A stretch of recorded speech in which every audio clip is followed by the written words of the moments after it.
runs from June 24th to 27th again at Peak and Peak. Still ahead, local race driver Randy Zimmer here with us in studio to give us his thoughts on Buddy Rice's win of the Indy 500 and the state of IndyCar racing in general. But up next, ways to use an update. More to come. Okay, just a minute.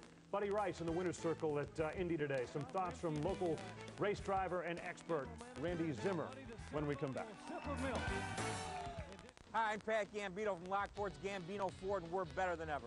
With hundreds of American-made Ford. Crouched at the starting line, engines pumping and thumping in time. Hi there, welcome back to Sports Extra, everybody. With us tonight is Randy Zimmer, who people in the racing community, certainly in Western New York, are familiar with, has competed in virtually pretty much every facet of racing. In sports cars, for sure. Well, thank you for coming in.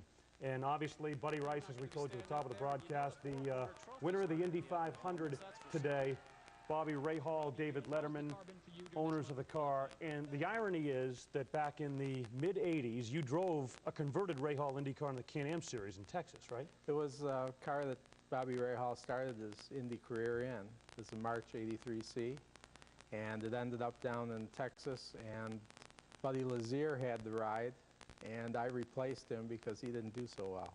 And he went on to win the Indy 500, and here I am in Buffalo. So did that bring some memories back today when you actually saw Rahal celebrating? Yeah, sure. I always wanted to go to Indy, and it just never happened, but I was planning on the 75th, and this is the 88th, so I think my time's a little over. What are your thoughts on today's heck of a race today? I thought it was a great race. If you look at the stats, the pole sitter won, the pit crew that won the pit competition won. It must have been boring, but it sure wasn't. There were 4 and 5 cars wide on the restarts, and it was great. It looked like he had the fastest car too, which doesn't hurt. Yeah.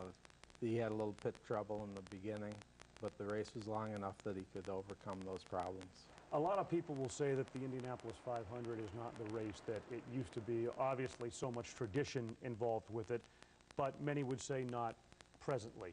Do you see it that way, and do you see the level of competition today in terms of the drivers? Obviously, the technology's there, but in terms of the drivers being what it used to be in its heyday? Yeah, when the IRL started, it was quite a split, and there were a lot of people that no one had really heard of. But now with the influx of Penske and Haas and Ganassi and everyone, it's pretty much the place to be, and it looked like it was a pretty busy race today.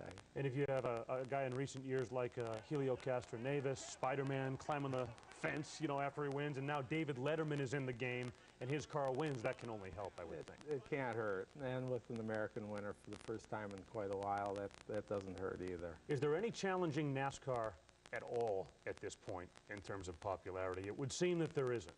No, not at this time, but what goes around comes around in the racing business, and it may turn around.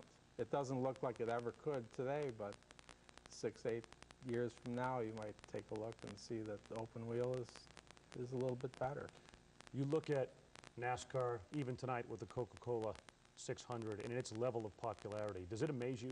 It's a tremendous way to sell a product, and the promotion is outstanding. It's the standard for the world right now. Formula One is envious of our vended cars. All right, well, Randy, thanks very much for being with us tonight. Okay, well, thank you for having me. Randy Zimmer talking Indy 500 and NASCAR, and when we come back to wrap up Sports Extra, the first installment of our Rescue My Swing Golf Series. We're back in a moment. If you go back here, come through to